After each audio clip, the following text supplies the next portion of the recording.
Chairman, our fellow members, and our most honored, our guests. It's an interesting notion to come to you today and talk about a principled endeavor. It is interesting also to note we make arguments, but can we ever, at any given time, argue why we believe as we believe?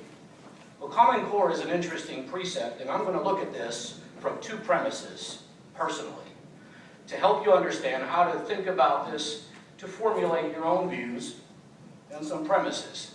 I look at this from a professional stance. I've been a professional software architect for over 30 years. As an architect, they say, well, what do you do as a software architect? Well, think of it this way. I'm in the middle of the desert, and I've got two sides. One's telling me to build a jail in the middle of the desert, and the other is saying, we're not going to fund it. Go ahead, now build the desert jail. That's basically how a software architect works. So we have to deal with two opposing sides and getting funding for something, and then the initiative sometimes falls through the cracks. So the question about Common Core is an interesting notion in society today, because what are we really going to argue about? Is it a political argument? Is it a social argument? Or is it a matter of state argument? We look at a productive or a superfluous effort here. Is it supposed to happen or is it not supposed to happen? Let's look at this from, again, an architectural standpoint. We have a standard established. And so when we look at this, I'm going to start with a biblical passage first to help you understand a secondary premise I have, and that is I am a faith-based individual. I follow a specific premise and I make no bones about it. So all of my personal status and reputation and all my honor is based on what I believe in my spirit. And so I follow Jesus Christ, and that's the standard I go by. I don't make any bones about that. So if this is something, that is of worth to you, look at it from this same perspective. So here's the passage. The one thing hath is that which shall be, and which is done that is which shall be done, and that there is no new thing under the sun. Ecclesiastes 1:9. How many times have we seen these Johnny-come-lately things?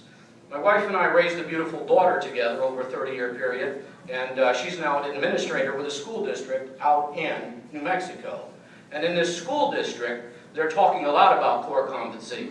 My new son-in-law is a school teacher there, and they're basing part of his paycheck on this Common Core thing. So what is it really? What is it and what is it not? I have a hero with Christopher Alexander in terms of software architecture. The theory of architecture basically is implicit in our world today.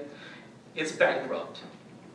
More and more people are aware that something is deeply wrong, but the power of present-day ideas is so great that many feel uncomfortable about even expressing what these ideas are or how to bring them forth without feeling foolish or ashamed. So the question becomes, is there a coherent theory out there which describes in modern times an architecture as ancient as human society itself? This phenomenon that Christopher Alexander defined is called a building or a town to be alive to the extent that it's governed in a timeless way. It begins with a question of prominence. Is there a process that brings order out of nothing but ourselves?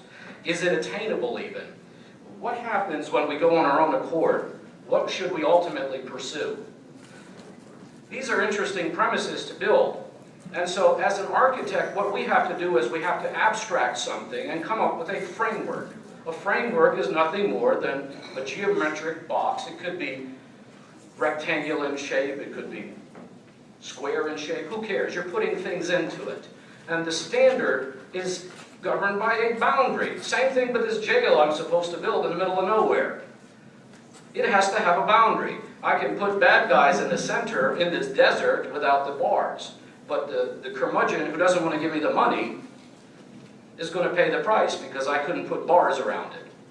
So let's talk about what is Common Core and what is it not. What I'd like you to lead with here tonight, my friends, is the understanding that really what we're arguing is two separate things. What we are arguing about is not a standard, but the political drive driving things that come out of Washington.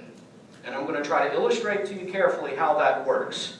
The standard as we know it and call it Common Core was established in mid-2010.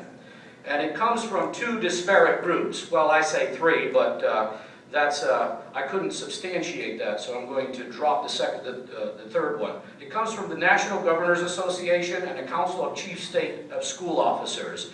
Basically, there are two factions.